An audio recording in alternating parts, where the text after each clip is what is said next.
to going first. This is rare.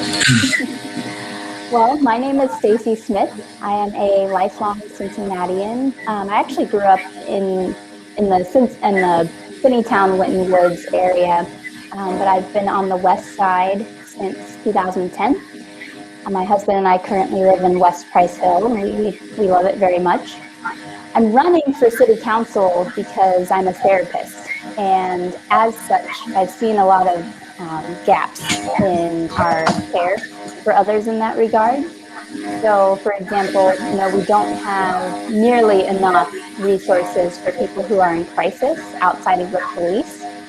And we also just don't have resources for people who just need simple assistance. So parents who are having difficulty with their unruly child, or if they have a child who has, autism, who's on the spectrum, who is, in sensory overload and needs help calming down. We don't have those resources available in the city outside of, schools and mental health facilities. But other cities before us have shown that this is absolutely something that is achievable and possible. And I think it's very needed in our population. I'm also running so that all children can have equal access to play.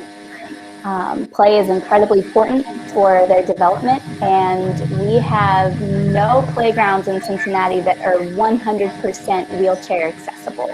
So we have some that have the appropriate turf, we have some that have swings, but we don't have any where the children can actually use the play equipment. So like the ramps, the bridges, things like that. And children who are, who use, transportation devices should equally be allowed to play and have fun with their peers. And I would also like to emphasize citywide suicide prevention training. As a city, we prepare for active shooters, we prepare for fires, we prepare for other disasters, even though statistically speaking, suicides happen more commonly, and we don't prepare for those. So those are the main reasons why I am running for Cincinnati City Council. Perfect. All righty, that was Stacy Smith. Now, can we get another name, please? And drum roll.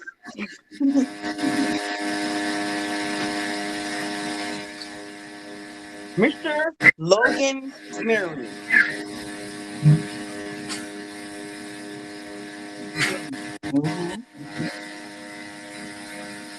Logan? There it is. Hi, my name is, as you heard, Logan Simmering.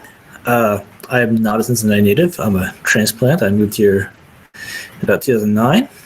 I'm a union iron worker, and I'm running to represent the working class on city council and try to build a city which is a little more engaged and involved for the population, and a little more equal, and a little more just, and just more vital and livable for everyone, and not just a relative handful of richer people, as they seems to be the direction they want to take things. And submit the rest of my time.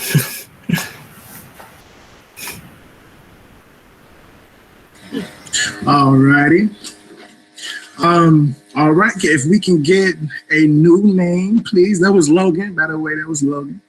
If we can get a new name, please. And you are also on mute, Miss J.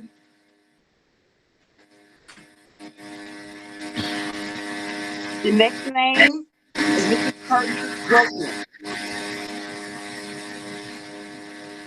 Good evening. I'm Kurt Grossman, obviously also running for City Council. I'm running in the first instance because when I woke up in the morning, I heard indictment and the follow-up article from the Empire that said, no, we're not the most corrupt city in Ohio. And as disheartening as that was, I came from Youngstown, Ohio originally, 4 decades ago, and I know what a corrupt city is. I'm not about to let our city become corrupt. I'm an engineer and a patent attorney. I practiced for over 30 years. I was happily retired until I saw that corruption and decided that we need to get some adults in the room. As an attorney, I spent over 3 decades getting parties together to solve complicated problems, and I don't see our city having focused on how to solve those problems. A couple of you already mentioned some of the problems that just seem to get ignored. What I know how to do is to bring together the people who are all the stakeholders and have a vested interest in it, one way or the other, to find a solution that works for everybody. And of course, as a lawyer, I've had to live to a very strict code of ethics for well over 30 years. I think I know what ethics mean, and I know how to handle them. I think many people are surprised when they learn that our city council does not even have a written code of ethics to follow. So it's no wonder they can't seem to do the right things. And those are the reasons I'm running. So.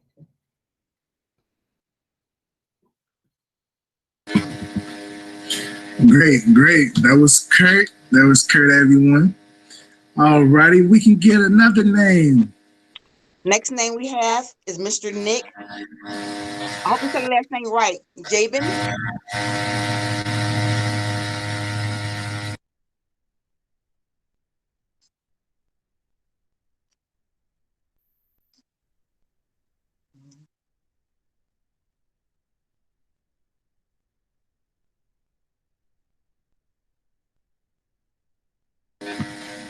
Hey, Nick, you are on mute. Oops, I apologize. Hey everybody. My name is Nick Jabin. I am an activist out here in Cincinnati. I help the homeless out here in Cincinnati and people with disabilities. I have been traveling around the city, just finding out people's stories and finding out their lives and finding out how they got in their situations and figuring out how to get them out of their situations. I am a Cincinnatian, not born but raised. I'm about to be 23 here in a couple weeks, and I've been here since I was 2.5 years old. So I still consider myself a Cincinnatian, but I'm running for city council just because I've seen the corruption and just the different things happening around Cincinnati and just the unhappiness that we've had within the city, including just within my own family. I lost my older brother earlier this year in 2020 to suicide, and I help a lot of people out here in Cincinnati who have mental health issues and are people who are just trying to get their life back on track. I'm running for city council because I'm trying to build trust in City Hall, not restore trust. A lot of people are trying to restore trust in City Hall, but the fact is there hasn't been trust, and there wasn't trust. It's always been corrupt, and we need to figure out how to get that trust built to make the people in the city stable again, so we can all live a happier life. But thank you.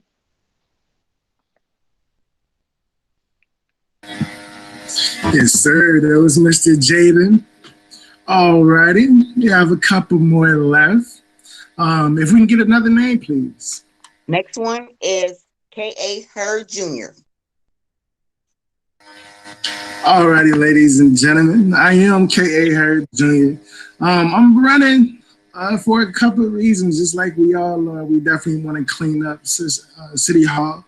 But I want to continue to have great public safety, man. I don't want what's going around America right now to happen here at home. It's very important that we stay intact with our police officers or whatever the case may be, so we can get better. We need to get better. We need to be the role model, the prime example of how to police around our city, around the world.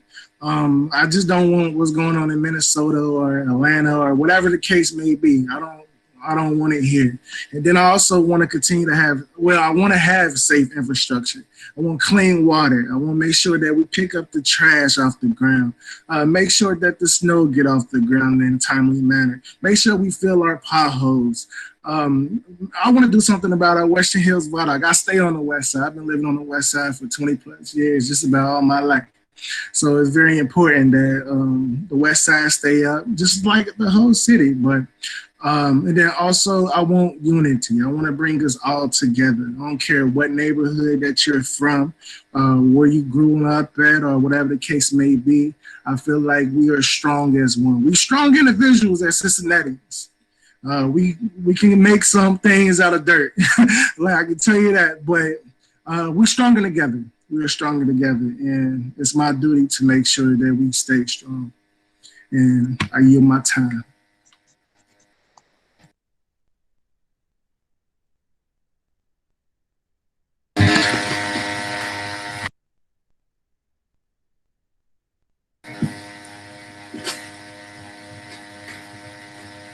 All right, we got Key Beck coming up next. Hello, my name is Key Beck. My pronouns are they, them, their. So if you want to know where Key is, oh, there they are. That's how you use that. And so part of the reason why I'm running for city council is because I think that for too long, a lot of the folks who are most affected by things like human services, by things like eviction, by things like not having affordable housing, the marginalized people haven't been heard. And so for me, I am an out LGBTQ candidate. I'm obviously an out Black candidate. If you haven't noticed, the skin is real. And so it's really important that is represented on city council as well. I don't really necessarily feel that representation is always there. And so what ends up happening is folks in power make decisions for communities without actually going to the communities. And so part of what my mission is for running for city council is to strengthen the community voice. This means strengthening community councils and the power that they have. It also means having accessibility, meaning that making sure that affordable housing is available in every neighborhood, as well as eviction protections. And there needs to be some accountability. Like, we should have access to every developer list. We should have access to the people who get money, who get tax abatements. And there should be a lot of transparency. So participatory budgeting should be happening. Communities should be helping with the budgeting process. This is not something that we should just have representatives do without our input.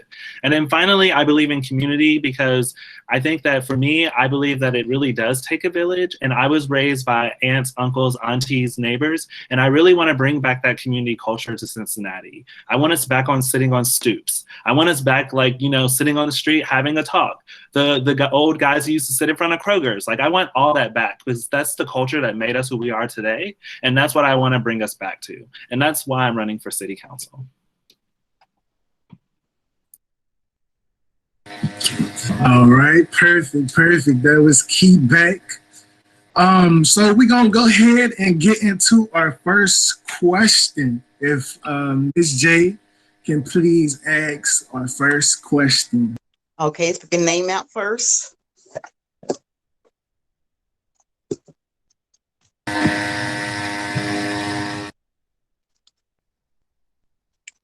Mr. Key Beck. The question is, in your opinion, what is the most important for our city right now? Yeah, thank you for that. So for me, the most important issue right now is affordable housing. And the reason why I say that is because whether I'm focusing on, which in my day job, I focus on LGBTQ youth homelessness, whether we talk about LGBTQ youth homelessness, whether we talk about the rates of intimate partner violence, all those can boil down to, if you don't have affordable housing, you can't focus on other things in life. And I believe that affordable housing is a right. And so right now, everything that we should be doing should be focusing both on affordable housing and on eviction previctions. Because many of the folks during this COVID pandemic haven't been able to afford to live in their actual home. And we need to be protecting folks, not kicking them out of homes.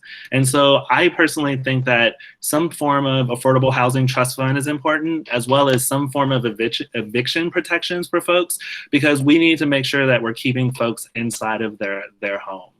And I think the other thing that I will say is, if we think about affordable housing and we think about eviction preventions, we also need to think about a livable wage, which means that we'll have to bubble that conversation up to Hamilton County, to the state, because that's not a city thing.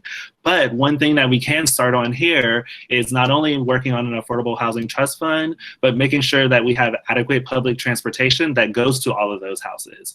We've really made good moves with Metro now, because I used to live in College Hill, and I used to have to take a bus all the way, well, two, because of where I lived in College Hill.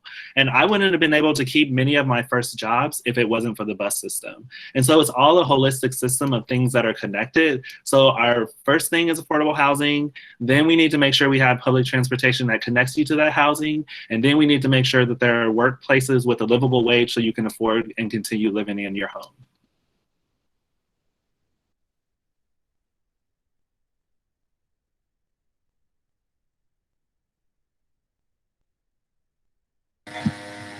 I'm sorry, Ms. J, you are muted. Okay, the same question for Mr. Kurt Grossman.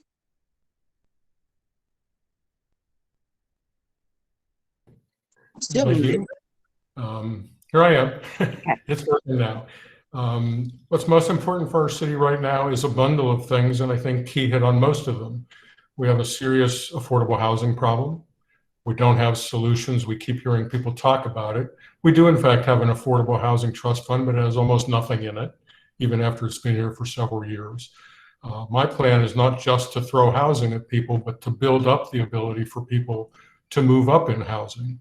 We need to help people get better trained for better jobs, get them into higher paying jobs, get them moved around the city as best we can. Our transit system, whether it's bus or streetcar or whatever, is terrible.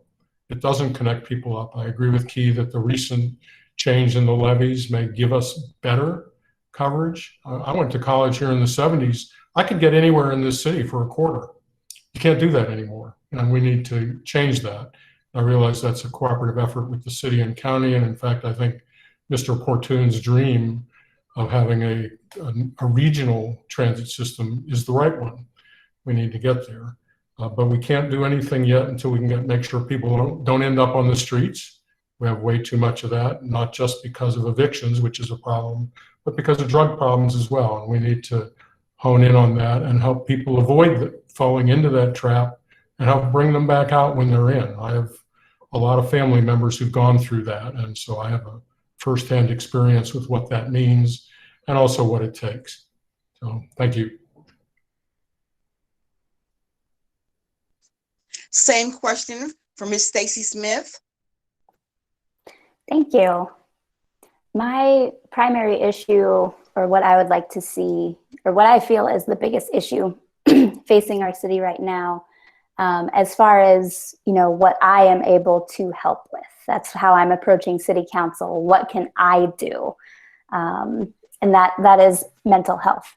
If you think about it, when it comes to homelessness or having difficulty even maintaining even affordable housing, there's usually a mental health aspect there.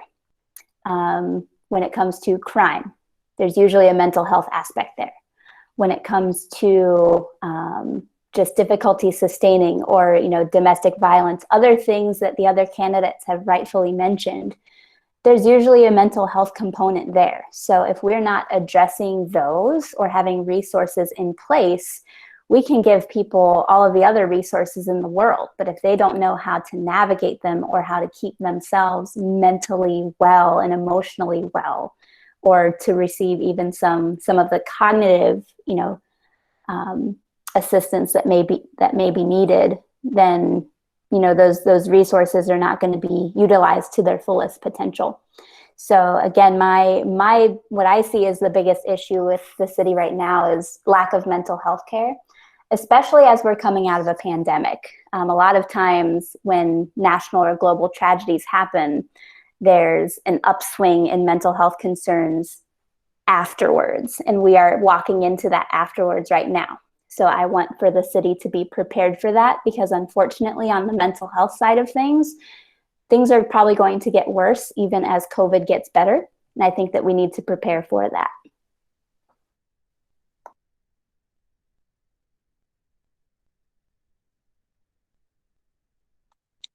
The same question.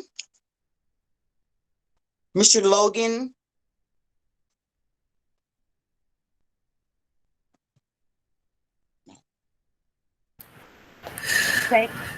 Same question, Mr. Logan. I would largely echo the most of our other speakers, where the affordable housing and transit are major issues the city needs to address. We have a fairly serious homeless population that we need to get into housing instead of being harassed by the police. We have a lot of people who aren't homeless yet, but are putting too much of their resources into living, and we need to build structures to allow for people to live comfortably with dignity without having to spend half or more of their income. And a variety of plans for that, but we didn't get into that in a moment. And of course, we need people to be able to get to where they work from where they live, and ideally without using cars. Yield the rest of the time. Okay. Same.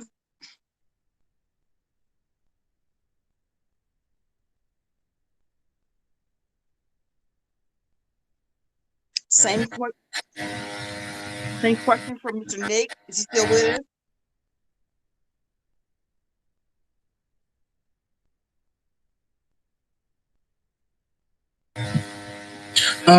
I don't see him currently, Okay. but he probably will pop back up if you want to put his name to the side for a second. Matter of fact, here he is. Okay. Mr. Nick, the same question. Yeah, sorry, it kicked me out of there for a second. Didn't It's want me okay. to talk. Hello. Yep. So my topic of discussion, and then what I think the city needs is just trust. We need to figure out how to bring that trust just to the city of Cincinnati. We need to figure out how to just build bridges between the people and the government, including giving the people back voice. I like to what Stacey and Key and Kurt said about mental health and homelessness and affordable housing. Affordable housing, of course, is connected to transit and housing, and then also we just need to figure out how to bridge these different gaps around the city to make life easier for the people of Cincinnati. Some of the big issues are, of course, is mental health. I think that's the circle around most of our issues in the city. And so it's figuring out how to provide those services to up these people to get their lives back on track. But yeah, definitely mental health is definitely a big issue in our city that I think is affecting a lot of aspects of just everybody's life, including just normal people that are living normal daily lives. So I just building different ways of make life better in Cincinnati will bring that. But I yield my time.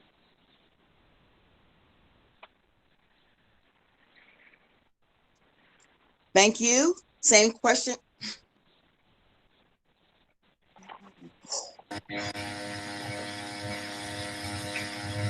All right, I believe I'm the only one that's left.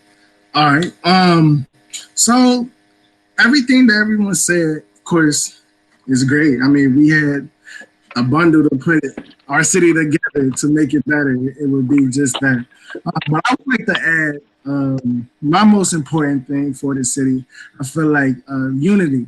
I feel like, especially by being from the West, sometimes we hate on the East, and sometimes from the East they hate on the West. Like it seems like it's just vice versa. Either way it goes, it's gonna be West is better, the East is better. No, I feel like we are better. We can be better, and we will be better. I want to bring unity. Unity, we can conquer a lot. When we lead with love, we can conquer a lot.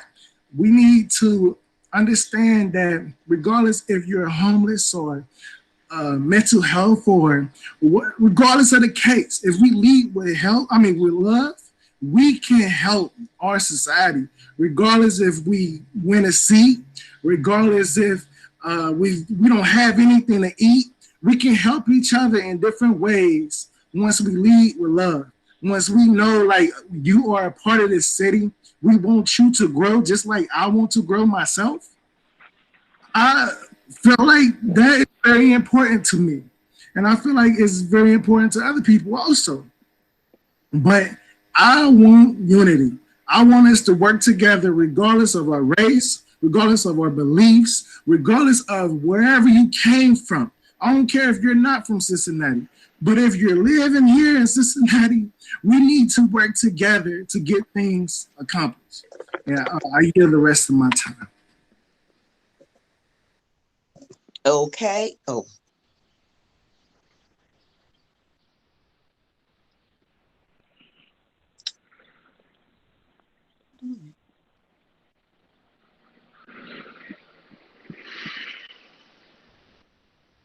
Apologize about that.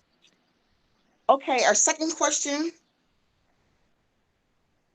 There are a lot of different hate crimes that we are currently happening around the world.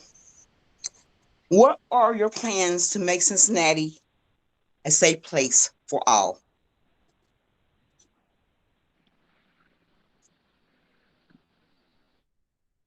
Miss Stacy.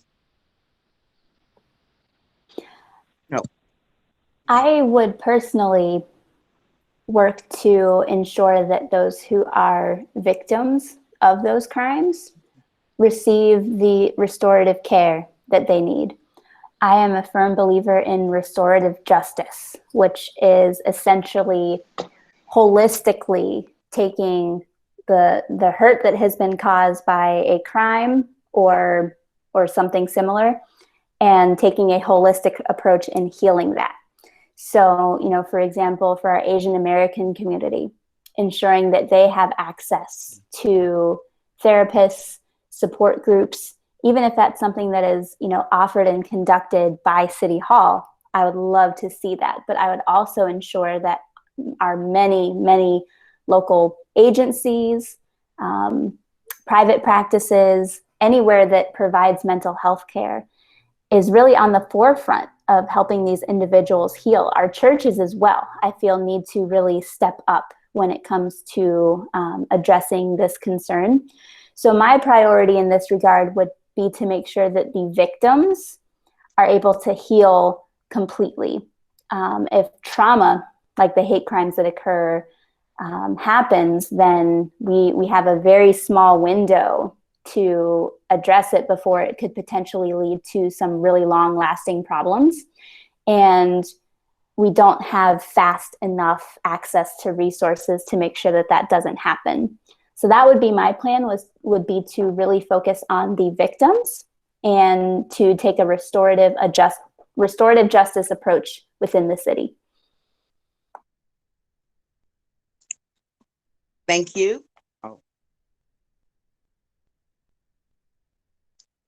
Thank you. Same question, Mr. Kurt.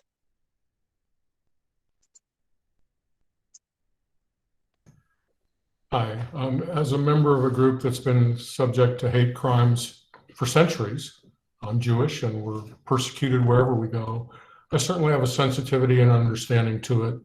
Now, I've not walked in other people's shoes, and as I was taught a long time ago, if you ain't walked in their shoes, don't tell them how to tie their laces. So I can't tell others how to address it other than from my own experiences and find a way to walk arm in arm together. Just as today I was on Fountain Square for 2 hours with the Papa to help stand in support of our Asian Pacific Islander community, who has been subject to a lot of hate and a lot of aggressive hate lately, people getting assaulted all over the place. We had one in our city just a week ago that got widely popularized. But a bottom line to it is more of how we organize and address not just hate crimes, but all crimes. One of my problems is I don't see enough police out on the streets engaged in community policing. And I think we need to rethink some of how we police in this community. I think we actually have a fairly effective police department, especially when compared to other cities. But we need them out of their cars and in the community. I would much rather find a police officer, or a peace officer as I prefer, sitting down in the cafeteria with students, getting to know them so that issues don't come up, or if they do, they know each other and can talk to each other. Same thing in the community. I think if the police were out walking the sidewalks and meeting the people who live there and work there, we'd have a better opportunity. I also think that rather than just an individual officer walking along, they should go in teams that are diverse. Because if anybody's approaching a team of police officers, they need to feel confident that at least one of those police officers understands their history and have a shared history, so that there's more comfort level there.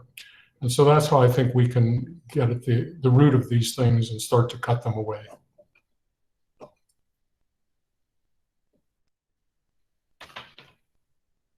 Thank you. Same question for Mr. Nick.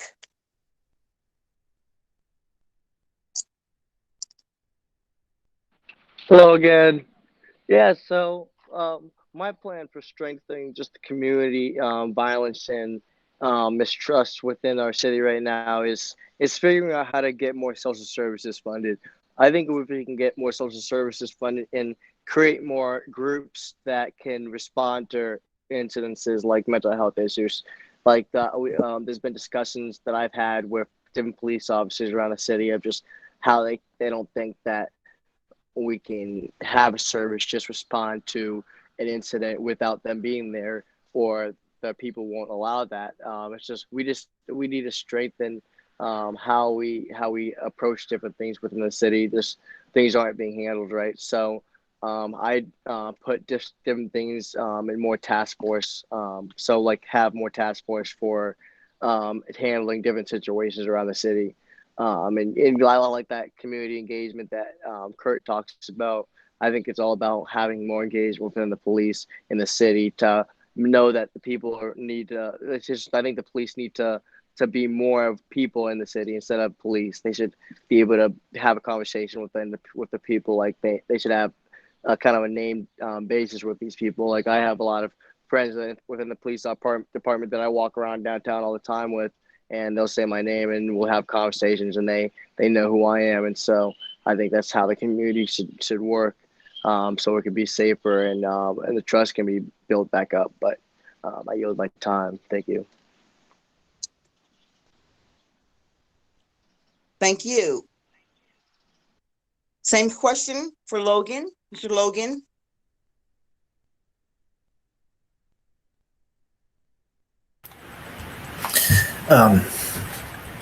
Hate crimes are largely a product of social alienation, communities being divided apart from each other. People feel like they're losing status within society. So, on a basic level, what you need to do is rebuild bonds between communities and within communities, make people feel secure in their economic and social status. People feel connected to each other, regardless of race or gender or religion or anything of that nature. They're going to less likely to lash out at each other. So we need to make ways for people to be more engaged in the community, have more say in how it runs, and be more secure in their position within it. So we need to do things like build community councils to be more inclusive of everyone and more powerful. We need to strengthen unions and other civil society groups that people can belong to and interact with each other. And, see that everyone's pretty much okay. Nobody's coming to take your things or subjugate you. At least none of the minorities are coming to subjugate you. I'm almost out of time, so I'll yield my rest.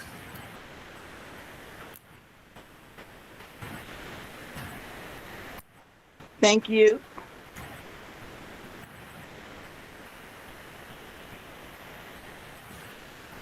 Thank you. Same question, Mr. Key. Thank you for that question. And I'm going to situate this by saying that I think we need to first move from awareness to acknowledgement to advocacy to appreciation. And what I mean by that is I'm a prevention educator, and that means that I believe that part of stopping issues means preventing them from happening in the first place. And so part of this awareness is we need to train our students, we need to train our teachers, we need to train police officers, we need to train everyone about the diversity that exists in the city and what makes it beautiful. And this means, like, for each of our holidays, so for Asian American and Pacific Islander Heritage Month, we need to be highlighting the beautiful programs that we have, the beautiful agencies. During Black History Month, during Juneteenth, we need to be highlighting Black organizations. during Pride Month, and etc. Latinx folks, we need to be basically acknowledging that folks bring a lot to this community. And then once you work on that prevention work around acknowledgement, then it's about the crisis management. Then it's about having the way that we code certain crimes, don't even code them as hate crimes, because if there's something that doesn't fit in the checkbox, it's not even considered a hate crime. And so that's how a lot of folks are getting away from even being charged with a hate crime. And part of that justice, which I like the idea of restorative justice, we need to make sure that we're doing that in an effective way. And so I think that if we want to stop hate crimes, we have to build that awareness first and acknowledge that they actually happen. And then we need to have support for folks who do report those crimes. And we need to follow through, because our reporting structure that we have in this country, in this state, in this city isn't very thorough. And oftentimes, even if you report something, nothing's actually done. And so if people report stuff, we need to be following up. So when those restaurants were complaining about anti-Asian hate, we should have been following up better and coding those as hate crimes and not just coding those as things like pranks.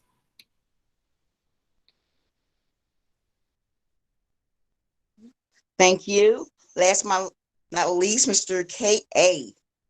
Alrighty, appreciate it. We gotta shake up the box a little bit harder, so I don't want, so I don't want to look too rigged or whatever the case may be. But anyway, with hate crimes, I just feel like we need to figure out a way. Maybe it's about programs, maybe it's about something else. But we need to figure out a way so cultures can mix together, so we can understand each other. And a lot of reason why I think hate crimes does happen is because other cultures may not have respect for others. Some of them, they just want to be far as their race or whatever the case may be. And we need to bring that together. We need to have programs for it, so people can understand diversity, so people can understand like we are the same regardless about the race or wherever you're from. We need those programs, we need those events to happen. Like I love what's going on downtown. Well, I believe it happened earlier downtown. It was the Asian rally. We had the Black Lives Matter, which brought out a lot of people. And it's very important that we understand each other. We have to. Is it going to stop? I don't know. All I know is that I feel like hate crimes does happen because we do not understand the other cultures. And we need to have that knowledge. We need to get that education, because we all can help in different ways, regardless of whatever that way is. But we just need to understand each other much better, and we appreciate each other much better.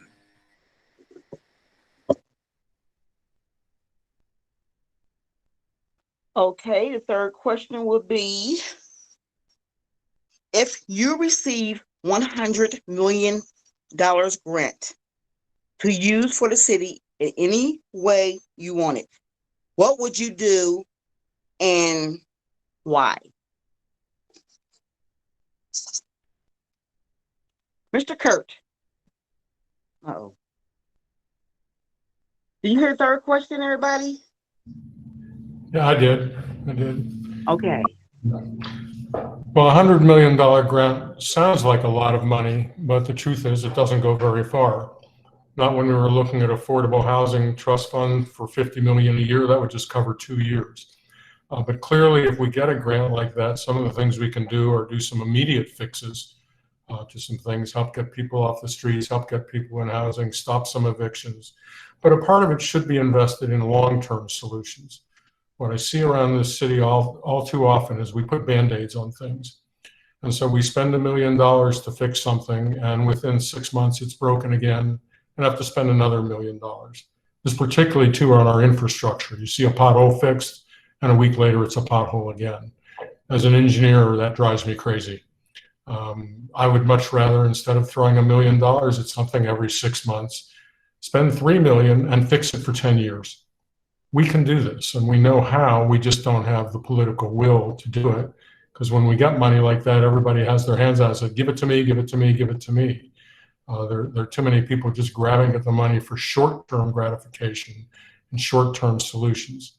We need to fix the emergency problems, just like with the ARP money. We need to reach out and protect people who've been hurt and restore them to a safe place.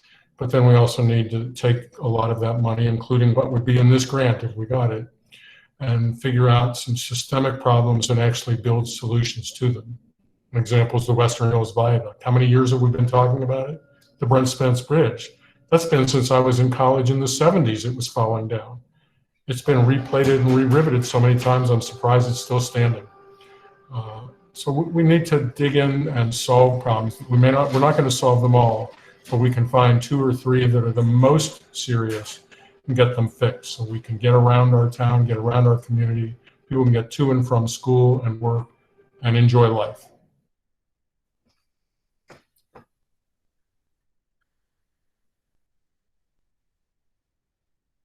Thank you. Same question for Mr. Key. Awesome, thank you. So 100 million does sound like a lot.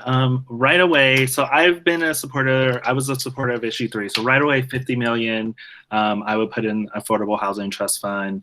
I think it is necessary. I also think $1 million should go to community councils in order for them to create programming in their own communities. Right now we have NSP money, which community councils can use. And we were one of the communities who had to give back 75% of our money. So I would basically redo that money. I also would want to get our human services up to 1.5, which is something we promised literally years and years ago. And then also at least 20 million would go to victim services. Whether people know this or not is during this pandemic, many LGBTQ youth were kicked out of their houses, but there was actually a rise in intimate partner violence and spousal abuse as well. And so there are many folks out there who need protective services in one way or another. I also am a big infrastructure person. I believe that all pathways, whether it be steps, sidewalks, or alleys, should be public spaces. So I would use some of this money to reinvigorate all those public alleyways, specifically ones that connect to neighborhoods.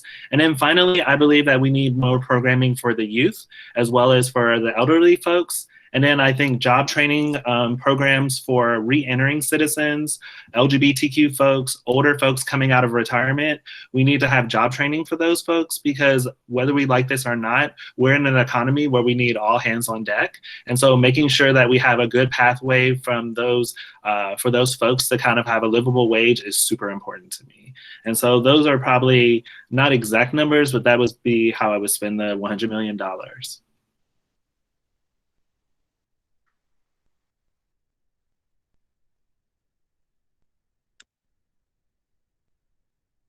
Thank you.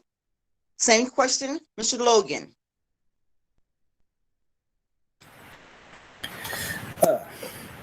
As others have said, $100 million seems like a lot, but it's actually kind of not.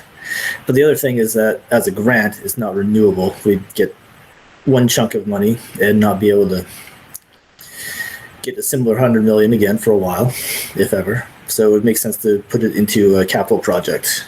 I'm kind of torn on which one. I think it would go about a third of the way to replacing the Western Hill Viaduct, which is pretty important. That'll probably kill somebody someday if we don't take care of it.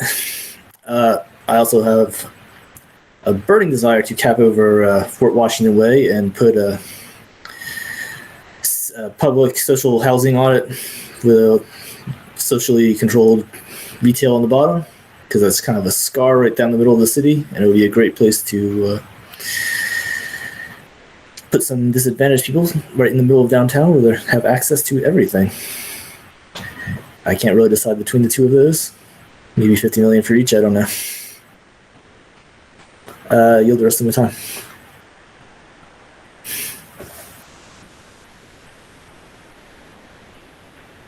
Thank you.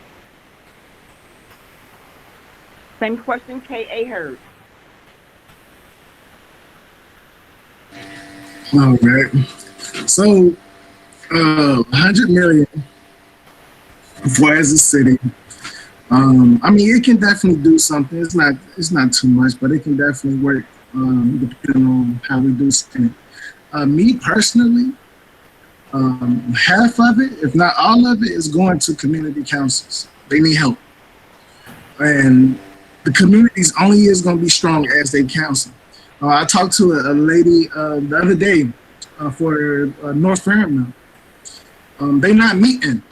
I'm not why. I don't know why, but they're not meeting right now. A lot of people is virtual. Some people, South Fairmount is actually going outside next month for their meeting. So I've been going to different community councils, and Mount Airy still waiting for their funds that they're supposed to get yearly, and then they only have a month or two to spend it. The grant is going to the communities. I want people to be heard. I want their communities to grow. I understand 100 million, if we split it 52 ways, it might not do too much good, but it's something. It's something. It's better than what we're doing right now, to my opinion. And we need to grow these communities. We are only as strong as our weakest link. So if our weakest link don't have a community council, we don't have a community council nowhere. And it's very important that we don't leave no one back. That's why if we give it, I want to give it to the communities equally. Hopefully they put it in the right funds that they can actually generate, or whatever the case may be, if it's events, or if they can generate some more money to put more into their community, great.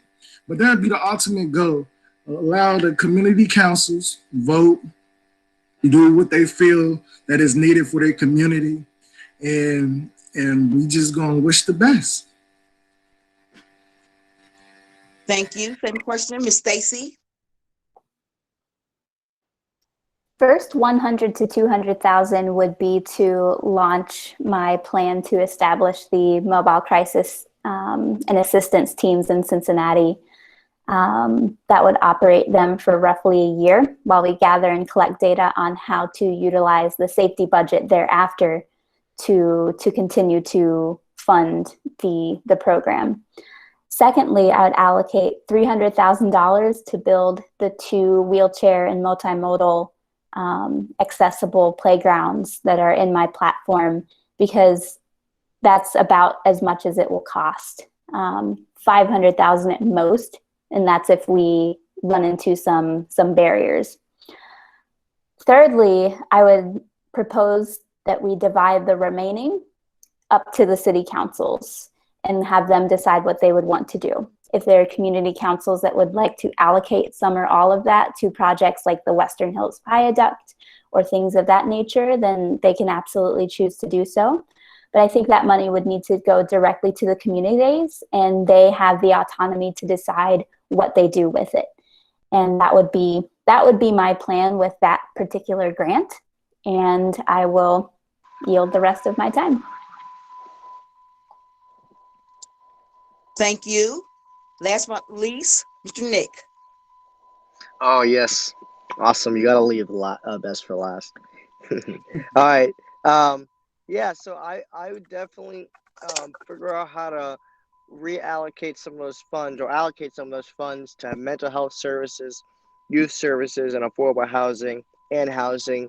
I'd figure out how to just get more and more people, or as many people from the city of Cincinnati that are homeless off the street as I can, and get the people that are incomers. And there's a lot of people in Cincinnati that are not from the city that just come here just because they know they can get help. And so getting some of those people the help that they need, because obviously they're falling down on bad times and need some type of assistance. But I think we definitely need, like Keith said, more youth services and services for kids for after school, and keeping kids off the street is a big thing, is keeping kids safe. And I've heard so many stories just from 2020 of kids getting shot or hurt or stabbed, like this most recent case where these 2 girls got in a knife fight and the one girl got shot by the cop.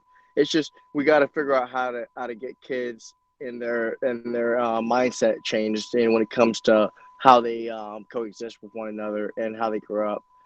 It's just getting people back to a stable environment, and that stable environment is services and programs that are for the youth, and to start keep getting their creativity back up when it comes to maybe their passion or their goals in life. So just keeping services out there available for people that are in need of some type of help. And I yield the rest of my time. Thank you. Do we have time for one more question for everybody? Yes, I was about to say that. Yes, we have one more Okay. question. To that, we're going to ask if anybody in the audience, any council members have any questions that you would like to ask, so everybody can ask it, because Nick do have to go, but I do want him to experience everything that we do have. But after that, then we'll get into comments, and we'll have Nick go first since he have to leave. Okay, great. We'll take one more question before we get to the panel and everybody. Okay. Are you seeking endorsements, or have you received endorsements that you would like to share? Mr. Nick. Endorsements. And I have been seeking endorsements. I just talked to the Democratic Party, so hopefully I might get their endorsement. Well, I might apply for the endorsement, so we'll see. But I don't know if it's really an option for me as a young candidate, but I'll give it a shot, like everybody else is. But my brother and his girlfriend are leaving, and I came over for dinner. So yeah, this is my twin brother. Everybody. Hello.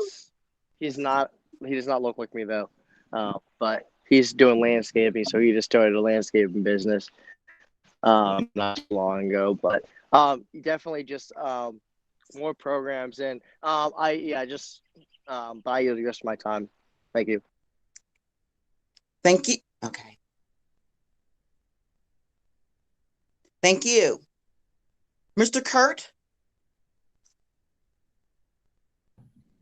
Yeah, so I'm definitely seeking endorsements. One will be the Cincinnati Democratic Committee, also with several of the unions, a couple others, but I do have one national endorsement, and I'm particularly proud of it because as an engineer, I reached out to folks who are involved in the STEM world on the political side, and I got an endorsement from called 314 Action Fund.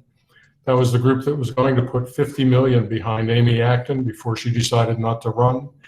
And a couple of weeks ago, they issued an endorsement for 13 local and state candidates. I was the only one in Ohio that they endorsed in that group, which is I'm particularly pleased with, given, again, their connection with the science and math world.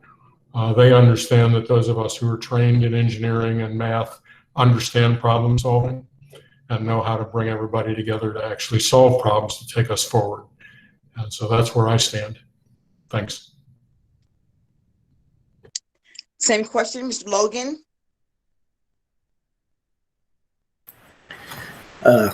I have been endorsed by the Green Party of Hamilton County, seeking some other endorsements, DSA Metro Cincinnati, a group called Primary Ohio, Our Revolution, and the Working Families Party. I hopefully get endorsed by my union, Local 44, although I haven't actually broached the subject to them yet.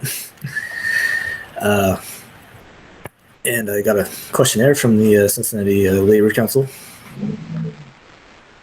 So I'll be filling that out and crossing my fingers.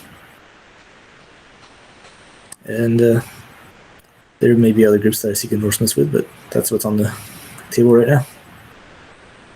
Thank you. Yield the rest of my time. Thank you. Same question, Mr. Key.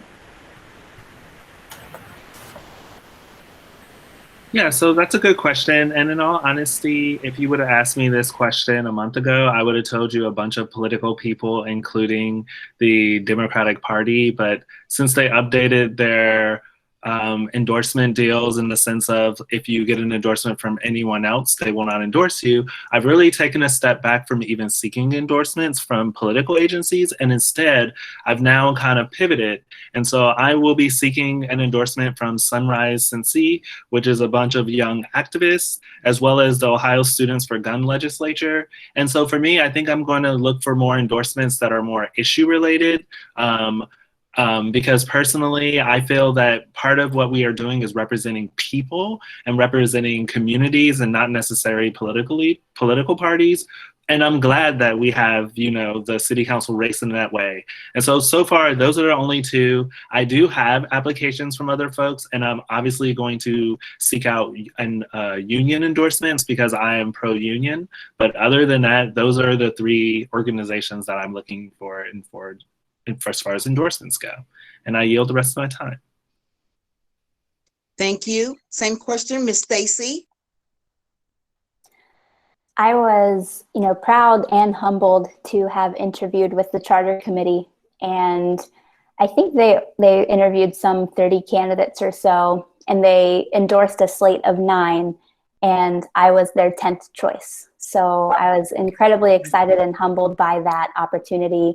I'm still hoping to work with the charter committee in the future, even though they've decided their slate. I have sought endorsement from the Matriots, as well as Democracy. Let me make sure that I get their name right. Democracy for America. And I would also like to seek the endorsement of, again, Ohio Students for Gun Legislation. I've worked with young individuals as in children who have experienced gun violence, and that's not okay with me. So I'm particularly interested in their endorsement. But really, I'm looking for the endorsement of the voters and individuals who the voters trust. So those honestly are the most important endorsements to me, as cliche as that may sound. As it's coming out of my mouth, I'm like, oh, that sounds so cheesy. And yeah, I will yield the rest of my time. Thank you. Last but not least, KA. Yes, so I am looking for other endorsements. Unions is very important to me. Workers. They pay taxes. Homeowners, they pay taxes. Anybody that pay taxes is very important to me, because we want to make sure that we take care of their money and do the right thing with their money. But I have been endorsed by the Green Party. I am honored by that. I'm happy to, on top of the things that I am fighting for, but I'm happy to add in environmental justice, nonviolence, peace, grassroots democracy, diversity, gender equality. I'm glad to be able to fight for that and actually have a party behind me that believe in things like that. I'm running as an independent, so they accept independents also. So, Okay, what was the one endorsement that you're getting? I met some lady this weekend, and she was for a democracy. She had a hat on, and she said that you've been joining their sessions.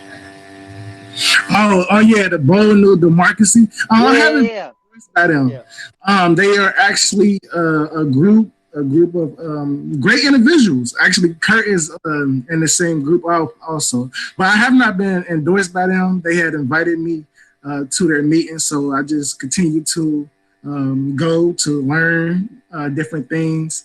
It's a very exciting group. It's very exciting, and Yeah, for sure. They're great individuals. But yeah, other than that, I hope to get endorsed by everybody. But I just want to make sure, regardless of the endorsements, I just want people to vote for me for who I am. And I believe I want to do great for this city. And if the voters believe it, well, vote for me.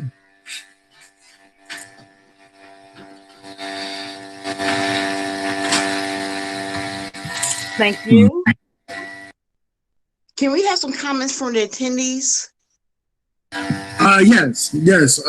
Comments, questions. If anybody wants to ask, there's you can raise your hand. But I know Nick got to go soon. But we will take comments and questions right now.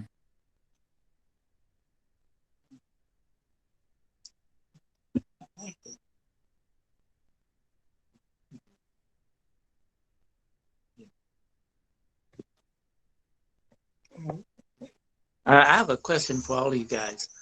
Some of you already know what you do, what your employment is, I guess. But anyway, could you just sort of state what what's your profession or what you're into, and something to just a little more personal things about you, please. Can I start? Start anywhere. Awesome. Hey, my name's Nick. Hey, what's your name, sir? I am Kenny's uncle, and my name is Rains. Last name is Rains. First name is Paul. Nice to meet you, Paul. Well, I'm an activist in Cincinnati, and I was, like I was saying earlier, I started off just helping out the homeless on the streets, traveling around Cincinnati. I was in a really bad spot in life, and I saw the need during the start of the COVID pandemic, people getting evicted from their homes. So one of the things I was doing is I one day just stopped and I started helping families with getting their stuff to storage, whether it was buying them a storage locker or figuring out how they could preserve their belongings so they didn't have to throw it all away, because that was what they were doing when I encountered them. And so I ended up going downtown after helping a lot of people up in my area of Mount Washington, Cincinnati, and started sleeping on the streets and meeting people of the streets, people who were just in bad spots in life, whether they're homeless, whether they were jobless, whether they were broke, whether they just looked unhappy or they looked happy. I was just figuring out who they were and what their story was, and figuring out as a Cincinnati and what they were trying to do with their life. And so as a Cincinnatian myself, I was trying to figure out how to just get them back to whatever they were trying to do. And I was just, as a person, I was in a really bad spot myself. I just woke up one day and just hit the streets, and that's how all this kind of evolved. I just wanted to change, and I knew that a lot of other people needed to change. And I actually started a clothing brand about a year ago, and it's been mildly successful. I've been able to help a lot of people get into housing and give resources to get jobs just through raising money through my brand, walking around the streets of Cincinnati and going to parks and different places. And I'm selling a couple of shops downtown. But I started this mission just to help people. And one of my big things is my mental health. My older brother took his own life earlier this year. And it was a really big thing for me, just because I help a lot of people with mental health issues, and I've actually lost some people on the streets through mental health issues as well. And so it hit me hard, because the mental health isn't being represented the right way in the city right now. And we need to figure out how to change that at all levels of government, within the communities, with city councils, within the police force, just how money's being spent and allocated to these different things within the city. We need an evaluation and a change. So, but that's it. And then I forgot to say earlier, I am going for some endorsements. I was distracted there. The Bold New Democracy wanted me to interview, and then I also did interview like Stacey with the charter committee. Unfortunately, they did have their slate, and they asked me to join their committee, so I'll be joining their committee to learn more about their organization. But unfortunately, I wasn't able to get their endorsement, but I do yield the rest of my time. And thank you, sir, for your question. Yeah, thank you. Thank you. Stacy. Yes. You're in the it's right in there. You're not the medical field, but help me. Yes, sir. I am a licensed professional counselor. So I diagnose and treat mental health disorders full-time. I work for one of our local nonprofits, and I'm stationed in one of our Cincinnati public schools. So I work with the children there and their families. I also provide case management. So, I'm not just diagnosing and treating the mental health disorders. I'm making sure the children have access to their special education. I'm making sure that, families stay in their homes, have food on their tables, parents are getting jobs. And I work part-time at a private practice as well in Finneytown, working with people of all ages. And I've been doing that since 2017, though I've been provisionally licensed since 2015 and have been in practice since then. And I really do love it. In my spare time, I love to read, I love to play video games, and I just love interacting with people. So that is a little bit more about me. Now you, correct me if I'm wrong, but you haven't been in Cincinnati for any particular length of time, have you? Right.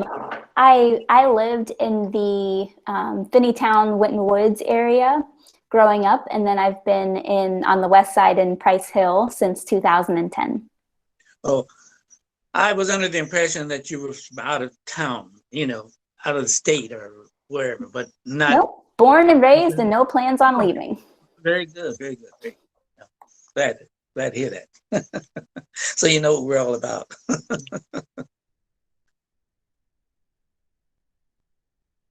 Mr. Grossman. Yes, as I mentioned earlier, I'm a retired patent attorney. I had actually spent the last 7 or 8 years, actually starting before I even retired, in the volunteer world. I like to say I work in the volunteer industry. I'm a tutor, a reading tutor at Hayes Porter Elementary as a volunteer, although for the past year I haven't been able to do that because of COVID. I'm the vice president and immigration chair for the American Jewish Committee, where I advocate for human rights and particularly for immigration reform, which is not an easy thing to advocate for when your representatives are people like Winstrup and Shabbat, but we try. I'm also a former board member of the Jewish National Fund, a member of the steering committee of the Immigrant Dignity Coalition. I served on Mayor Cranley's immigration task force on ways to make Cincinnati a more immigrant-friendly community. A few others, but I'll save time with everybody and not bore you with all those details. But I was frankly happily retired. Had done that to spend more time with my family, my son and daughter-in-law, who someday I hope will make me a grandfather. I do have a granddog right now. And also to travel. My wife and I love to travel. She retired a few years ago as well. Pandemic has put a crimp in that and exposed me to the opportunity, but to focus on a city council run. And since I'm retired, when I'm on council, I can do it full time.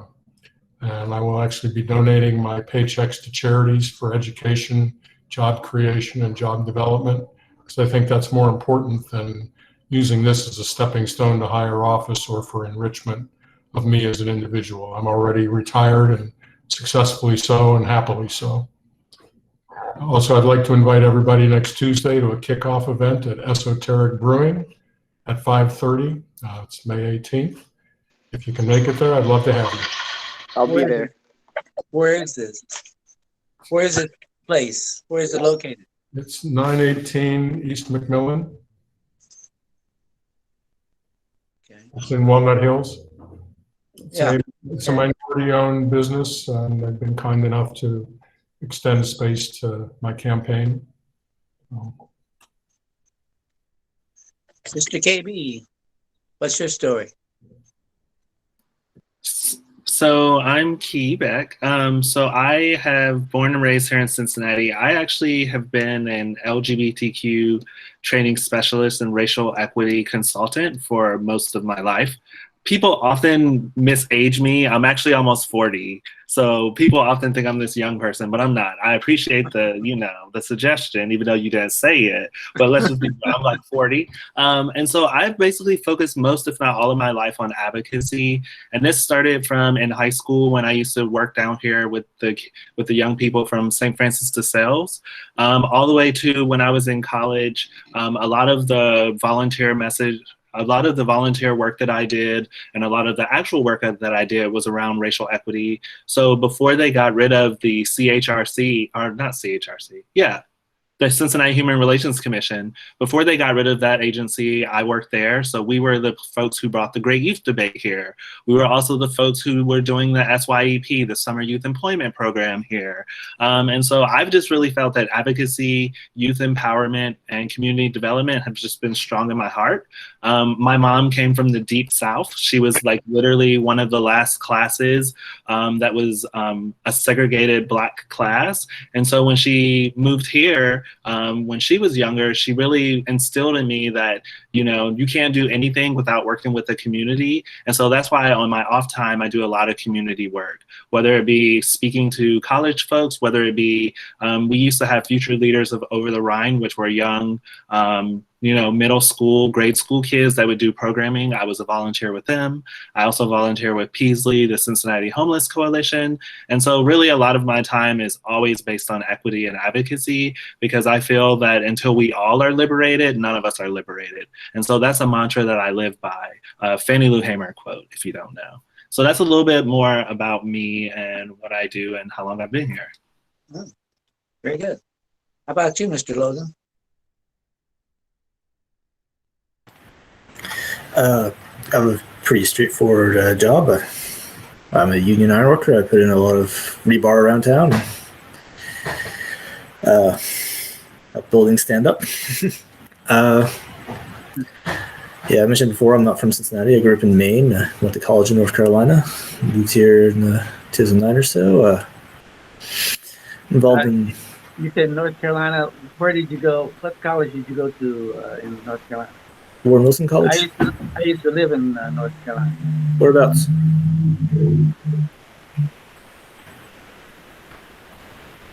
What college did you go to in North Carolina? Warren Wilson College in Asheville. Okay. I do... Didn't mean to cut you off, but go on, please. That's okay. Yeah, if you have more to say. If not, that's cool too. When can, I've been involved in various bits of activist work with the DSA and Food Not Bombs. I've volunteered with the co-op Cincy a fair amount in the past. And other off time is kind of a home buddy. I hang out here, I cook, I watch old sitcoms, play video games, things like that. Spend time with my cats.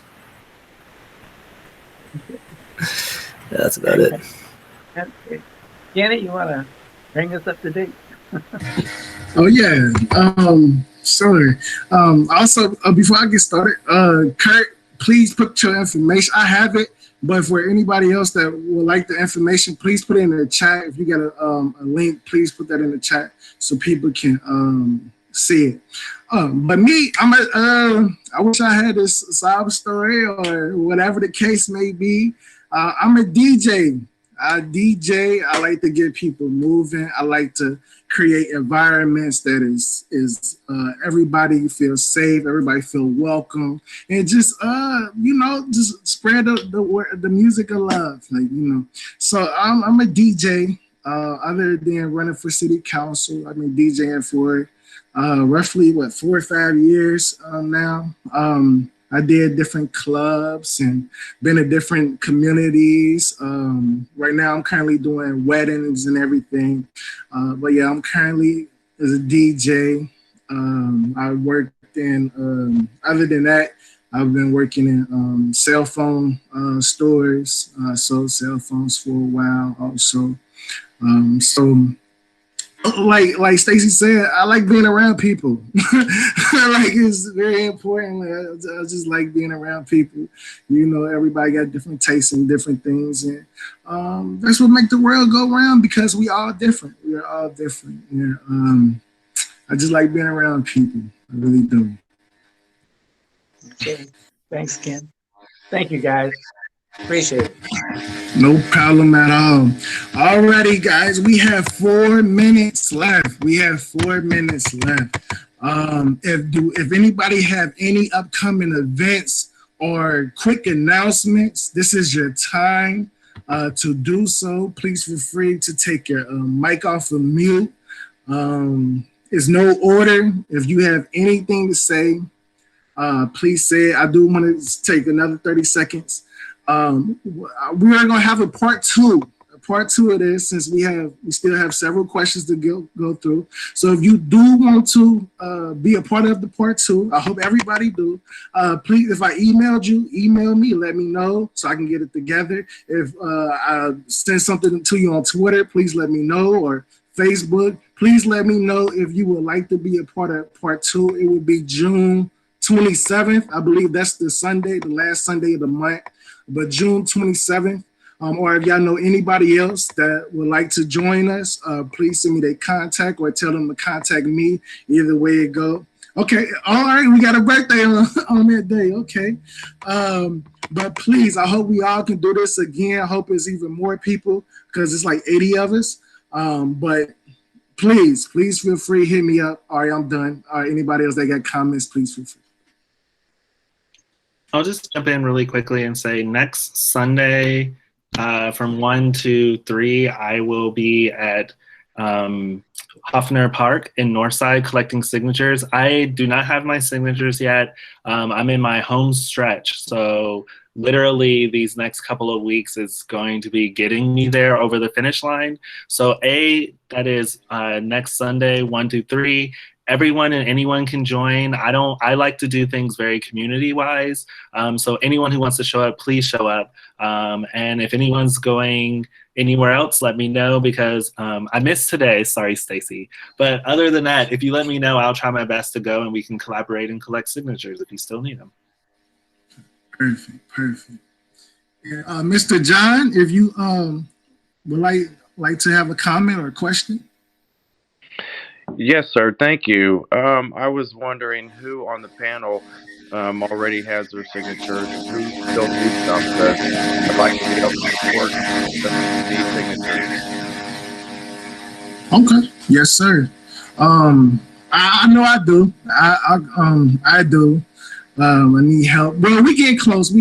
We're roughly 50 away from our needed. Well, actually, it's less than that. I'm just saying that because we need to get over what we actually need. But I definitely. John, are you close to getting on the ballot? I'm sorry. What did you say?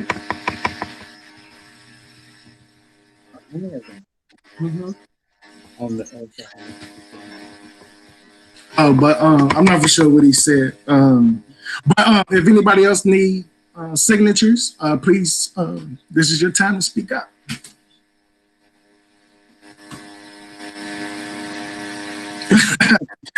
Stacy says she does. Yep, getting close, but can always use help getting more.